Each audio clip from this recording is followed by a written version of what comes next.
Assalamualaikum warahmatullahi wabarakatuh. Selamat pagi, selamat siang, selamat sore, selamat malam kawan milenial berprestasi. Kembali lagi di mana lagi kalau bukan di Sapa UMG, saling sapa untuk menyapa.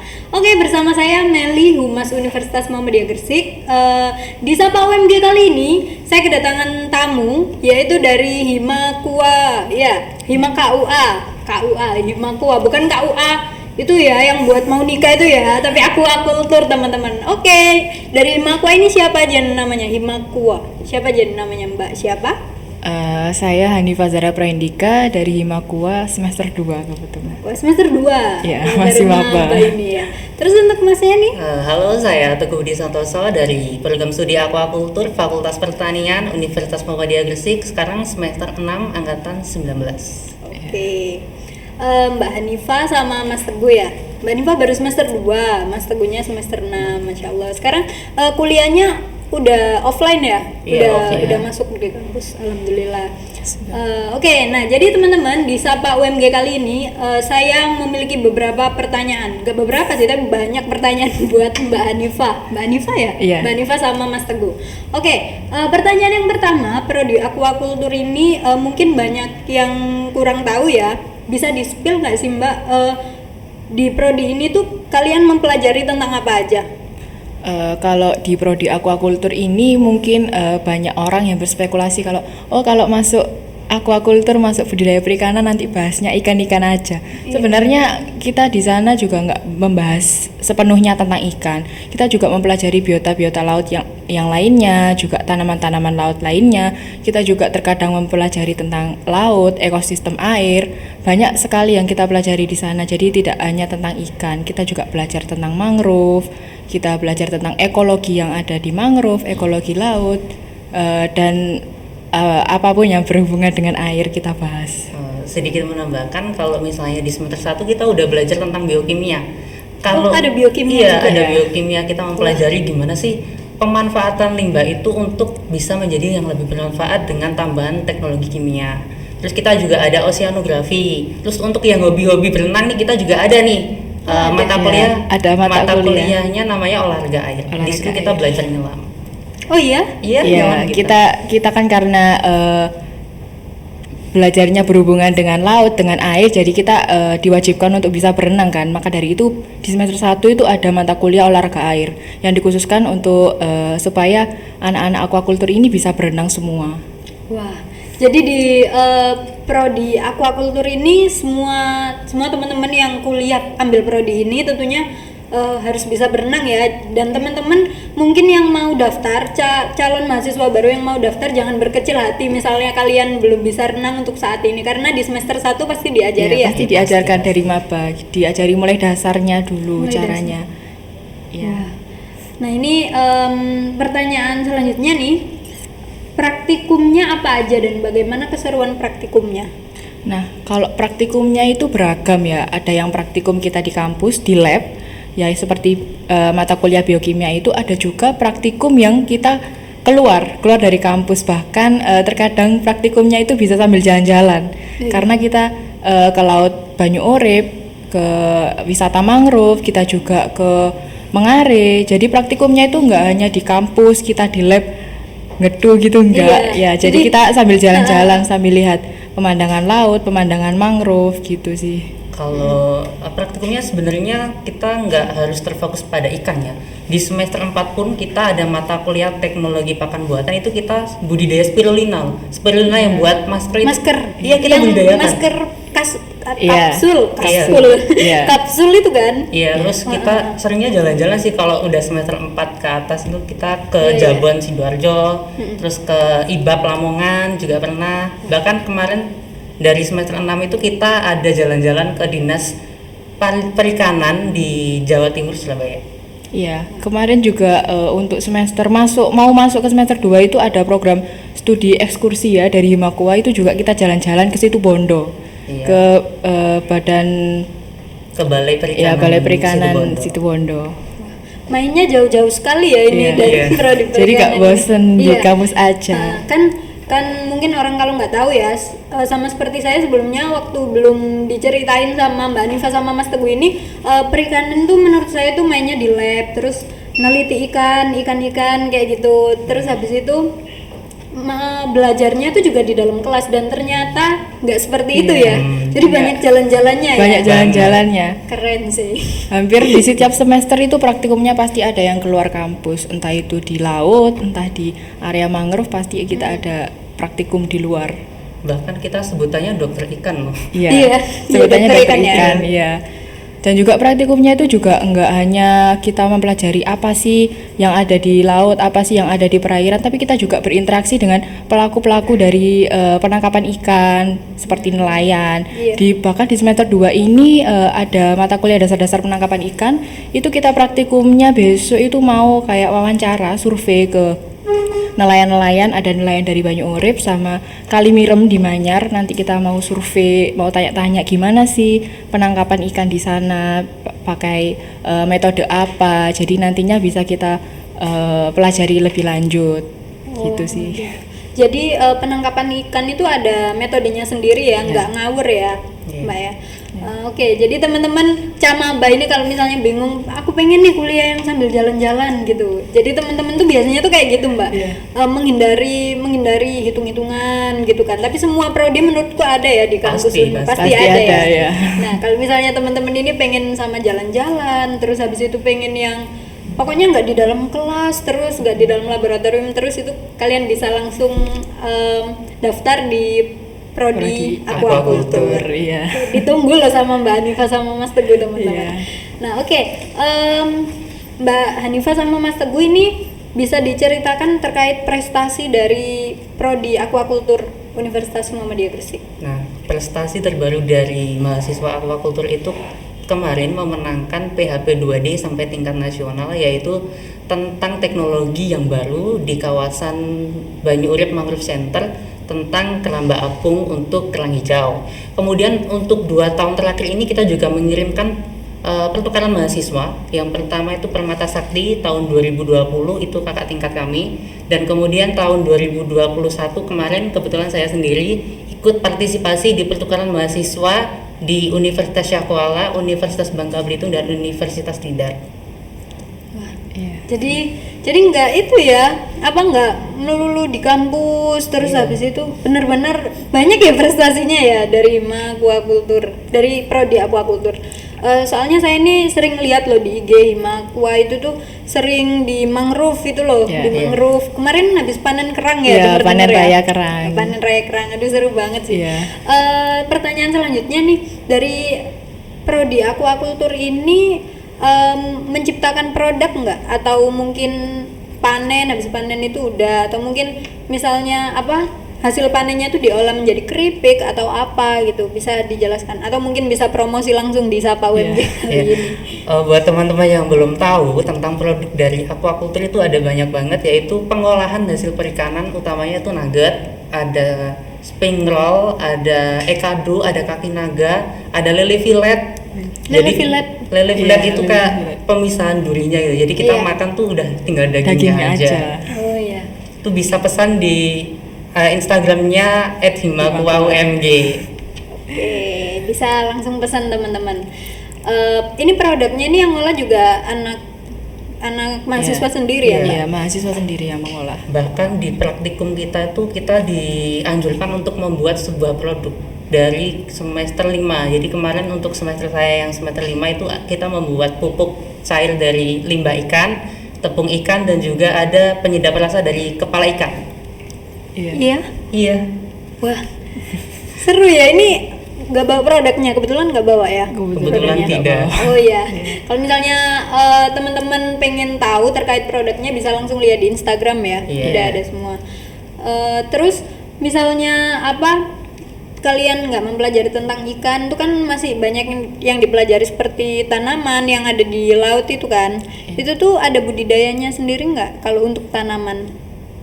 Ada, khususnya untuk rumput laut ya, karena permintaan rumput laut ini semakin tahun semakin meningkat dan kebutuhan industri mengenai rumput laut ini juga cukup tinggi. Jadi untuk rumput laut itu sendiri budidayanya itu ada tali gantung, ada metode dasar dan metode lepas dasar.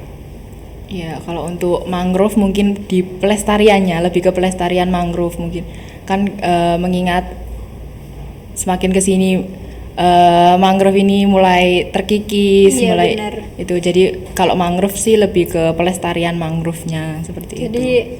dilestarikan ya, Iya. kan karena mengingat mangrove ini juga semakin hari semakin nggak ada gitu. Iya. Bahkan apa, saya kalau misalnya main ke mangrove center atau di mana itu tuh yang saya lihat itu malah bukan mangrove-nya gitu, padahal namanya itu Iya, mangrove gitu iya. kan. Nah, jadi di prodi perikanan ini kalian juga belajar soal apa? Cara melestarikan tumbuhan juga ya, tumbuhan-tumbuhan yang ada di laut. Sebenarnya nggak tumbuhan aja sih, kita juga mempelajari tentang coral reefs, terumbu karang itu juga Oh, terumbu dipelajari. karang. Iya, mulai dari semester 2 itu mulai ada mata kuliah biologi laut, itu kita bahas tentang coral reef, tentang mangrove, tentang unsur-unsur biologi yang ada di laut. Dan sedikit info, di prodi aquaculture ini kita ada 4 mahasiswa pertukaran pelajar dari Brunei. Oh, dari Brunei. Iya, itu masuk ke kelas semester 2 biologi laut. Jadi kita nggak hanya mempelajari biologi tropikal, lebih ke tropikal akuatik biologi. Jadi kita nggak hanya mempelajari laut di Indonesia, tetapi juga di Asia Tenggara, khususnya kan ada Brunei. Jadi kita bertukar pendapat. Iya, bisa sharing Iya, bisa gitu sharing. Ternyata di Brunei itu ada apa saja sih lautnya, terus karangnya itu gimana, lebih jadi kita bisa bertukar Terus, informasi iya, terus, sama mahasiswa Brunei. biasanya mungkin mahasiswa Indonesia sama mahasiswa Brunei kan cara belajarnya kan yang dari Brunei itu ada strategi ini ya. Iya. Itu nanti bisa tukar-tukar itu ya, discuss gitu ya di dalamnya itu ya. Iya, kita kan juga dibentuk kelompok. Jadi, oh ternyata kalau di Brunei itu cara presentasinya seperti ini, cara dia mengerjakan pekerjaan seperti ini. Jadi banyak informasi baru sih kalau ada anak pertukaran pelajar itu, apalagi dari luar negeri ya. Dan Iya. kita juga ada itu penelitian bersama University of Turku Finlandia dan University of Tokyo Jepang untuk survei pemetaan pertambakan udang tradisional di Indonesia. Wah, gitu ya. Jadi kalau misalnya ambil prodi ini itu nggak cuma mempelajari yang ada di Nusantara aja gitu ya. Belajarnya kemana-mana ya. Ini ternyata menarik sekali. Oke, di prodi aquaculture di perikanan ini, khususnya di tempat praktek di lab yang di belakang itu, saya pernah masuk kan. Terus habis itu ada tulisan lele tanpa patil. Itu tuh gimana ya? Itu patilnya diambil atau mungkin dari perkawinannya tuh, sebelum perkawinan tuh udah diolah lele tanpa patil gitu. Jadi misalnya kalau lelenya sudah berkembang biak itu nggak ada patilnya apa gimana? Itu sebenarnya dari proses reproduksinya itu kita memainkan gen. Oh, main game. Namanya mata kuliah genetika dan pemulihan ikan. Jadi teman-teman yang tertarik belajar tentang gen-gen tuh nggak hanya di manusia, di ikan juga kita memainkannya. Oh, jadi di dalam laboratorium itu juga itu ya meneliti ikan juga ya? Iya. Ikan, terus dengar-dengar nggak cuma ikan, ada lobster juga ya di sana ya, di laboratorium. Itu lobsternya dikembangbiakan sendiri atau gimana? Iya, lobsternya kita kembang biakan sendiri. Itu sebetulnya milik dari kakak tingkat kami yang dipelihara di lab aquaculture dan sampai sekarang berkembang dan bahkan bisa dijual dan bisa menjadi profit untuk prodi budidaya perikanan. Iya. Mengingat harga lobster itu juga tinggi ya, Iya. jadi apalagi ini yang megang ini anak itu aquaculture ya, jadi paham gimana lobster ini biar cepat berkembang biak, lalu biar lobsternya ini sehat itu gimana gitu ya. Oke, Mbak Anifa sama Mas Teguh ini mengingat besok tanggal 8 Juni ini hari Laut ya, Hari Internasional, Laut ya. Internasional. Tanggapan Mbak Iva soal Hari Laut ini dan juga Mas Teguh ini apa? Dan ucapannya juga. Ya, untuk Hari Laut Internasional ini harapan kami dari Prodi Aquaculture semoga laut Indonesia ini kedepannya lebih terjaga, untuk penangkapannya juga lebih menerapkan perikanan yang sustainable, karena mengingat laut di Indonesia terutama Laut Jawa di WPPN RI 712 ini mengingat sudah terjadi overfishing. Jadi mungkin di Hari Laut Internasional ini yang di 2022 semoga nantinya baik pemerintah maupun pelaku-pelaku usaha di bidang perikanan lebih peduli akan laut Indonesia terutamanya. sebagai tambahan, jangan pernah membuang sampah ke laut, karena dengan satu sampah kita membuang ke laut akan merusak ekosistem yang ada di laut. Dan jangan lupa juga untuk tetap melestarikan mangrove, karena mangrove adalah penghasil oksigen terbesar di muka bumi. Iya.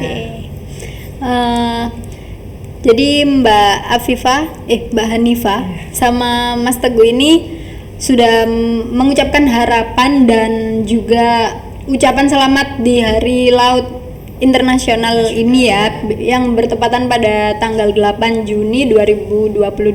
Nah, jadi teman-teman, ini yang sering terjadi, saya lihat di media sosial juga, itu tuh banyak sekali teman-teman yang buang sampah sembarangan, apalagi di laut, tanpa mereka sadari bahwa di laut itu ternyata banyak ekosistem yang hidup, banyak makhluk hidup gitu ya teman-teman.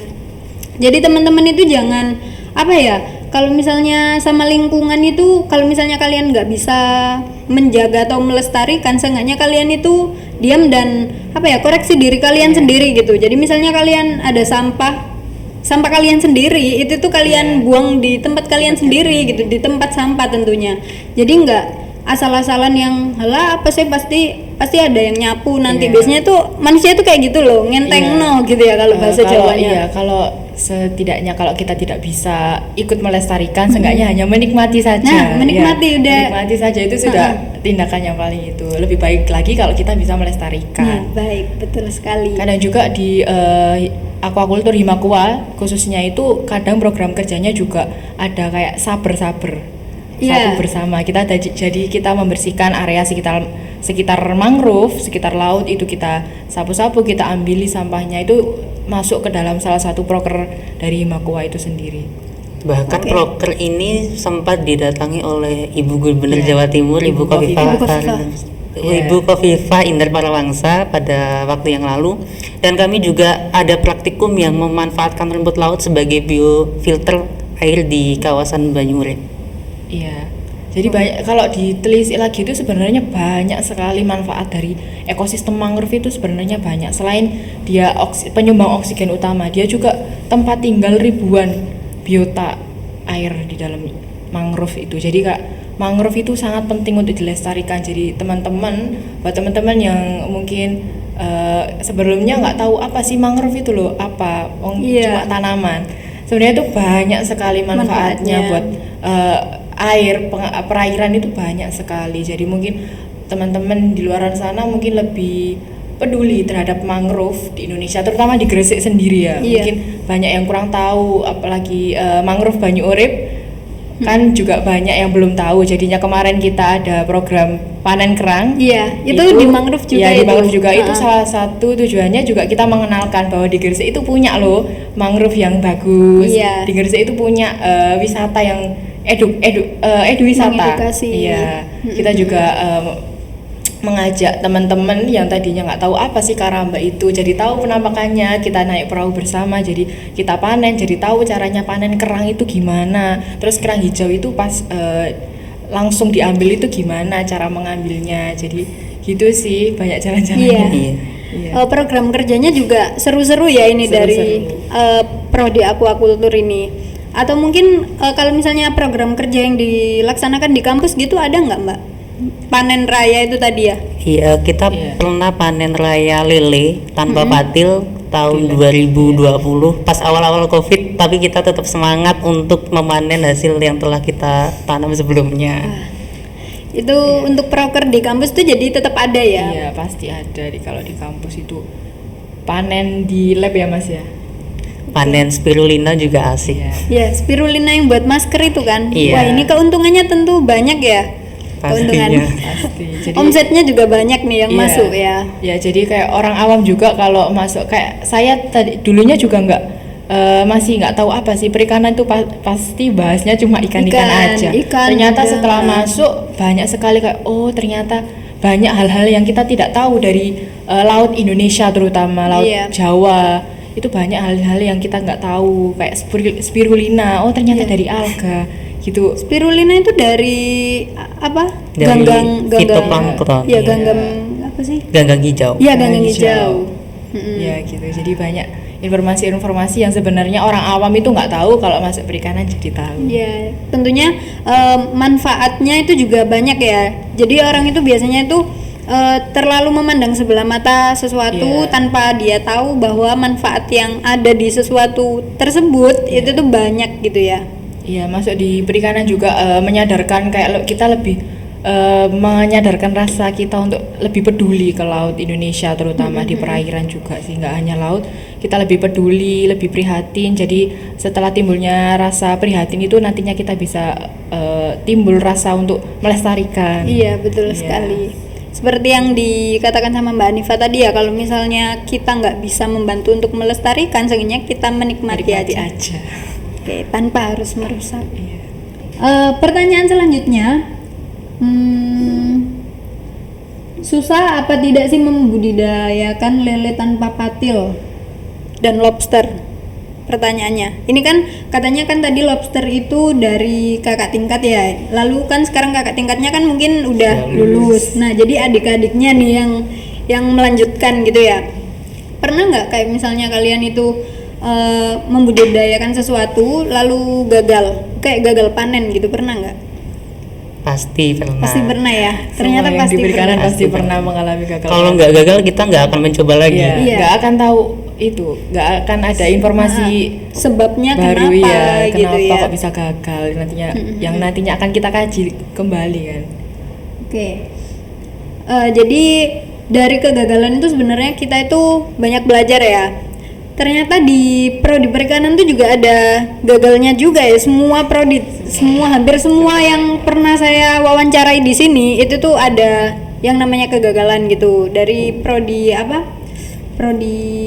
pertanian, agrotek. Itu juga kemarin sempat pernah cerita kalau misalnya gagal panen, dan itu tuh udah biasa gitu ya. Oh ya, kalau misalnya perikanan nih, tugas kelompoknya untuk praktek soal budidaya gitu ada nggak? Kita Pasti ada pasti ya? kerja per kelompok, karena kan nggak mungkin kita kerja untuk budidaya itu sendiri, pasti membutuhkan tenaga yang bertambah kan. Kalau misalnya kita kerjakan bersama-sama kan lebih ringan. Iya, hampir semua praktikum itu rata-rata berkelompok, jarang ada praktikum yang individu. Kalau di perikanan itu rata-rata kita kelompok, kan namanya budidaya, kita harus bareng-bareng. Iya, budidaya bareng-bareng ya. Budidaya bareng-bareng. Soalnya waktu saya masuk di laboratorium, kok di laboratorium Di lab basah itu bawah. yang di bawah itu setiap petanya itu ada kelompok 3, kelompok 4. Itu tuh berarti itu ya hasil tugas Hasil kelompoknya praktikum, teman-teman ya, ya. praktikumnya kakak-kakak sebelumnya. Nah, jadi menarik sekali. Nggak cuma budidaya ya. Jadi keuntungannya nggak cuma budidaya ya. Jadi memiliki produk juga. Bikin produk apa aja Mas? Tadi nugget, ekado, spring roll, kaki naga, ada lele filet. Itu barangnya ready atau mungkin open order gitu. Open order gitu ya sistemnya, dan dikelola sama anak-anak sendiri ya. Oke. 3 kata untuk prodi aquaculture menurut Mbak Hanifa. Di prodi aquaculture ini kita punya jargon. Oh, yang ada jargonnya. Iya, yang selalu kita unggulkan. Oke. Bisa langsung aja. Aquaculture di darat kita jaya, di laut kita kaya. Oke. Untuk apalagi ya, ini soalnya dari tadi ini saya bingungnya tuh pertanyaan yang dilampirkan sama tim ini udah terjawab semua gitu loh, sampai saya tuh heran gitu loh. Jadi kesimpulannya ya teman-teman, kalau misalnya kalian kuliah di prodi aquaculture ini, kalian nggak cuma belajar di dalam kelas, kalian bahkan kalau misalnya pengen seneng-seneng gitu ya, pengen praktek sambil seneng-seneng, sambil liburan, nah itu sambil tepatnya refreshing di prodi aquaculture. Untuk apa lagi ya, untuk pertanyaan selanjutnya itu gini aja, 3 kata untuk Universitas Muhammadiyah Gresik. Universitas Muhammadiyah Gresik, hebat Islami Jaya. Hebat Islami Jaya. Oke. Kalau dari saya, semoga UMG ini sukses, jaya, sejahtera semua. Oke, sejahtera. Oke, kira-kira hanya itu pertanyaan yang saya apa ya yang ingin saya diskusikan dengan Mbak Hanifa dan juga Mas Teguh, karena nggak ada lagi ini soalnya sudah terjawab semua. Jadi teman-teman mungkin yang nonton ini durasinya hanya sedikit tapi sudah terjawab semua gitu loh. Dari Himakua dari Himakua. Oke teman-teman, sekian podcast dari saya Mbak Hanifa dan Mas Teguh. Teman-teman kalau misalnya mau bingung pilih prodi apa, teman-teman bisa langsung daftar di Aquaculture, prodi Aquaculture dan mengikuti himpunan mahasiswa Aquaculture. Udah ditunggu sama Mbak Hanifa sama Mas Teguh di sini. Atau mungkin mau promosi sebentar nggak apa-apa? Langsung aja. Jadi buat adik-adik yang habis lulus SMA yang mungkin bingung mau masuk jurusan apa ya, yang sekiranya nggak bosen di kelas aja, nggak bosen sama materi teori-teori aja, mungkin bisa masuk ke prodi Aquaculture. Bagi yang suka jalan-jalan juga bisa masuk sekali kalau kita masuk ke Aquaculture, karena kita dalam satu semester itu pasti ada jalan-jalannya, kita pasti keluar dari kampus. Jadi buat yang nggak suka lama-lama di kelas, nggak suka teori aja, mungkin bisa gabung Aquaculture karena nanti kita belajar sambil jalan-jalan.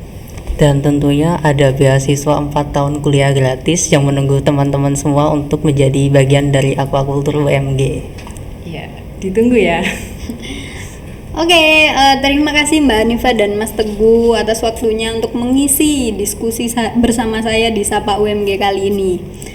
Oke teman-teman, sekian diskusi seru bersama Mbak Hanifa dan Mas Teguh kali ini. Terima kasih dari saya, Fastabiqul Khairat. Wassalamualaikum warahmatullahi wabarakatuh.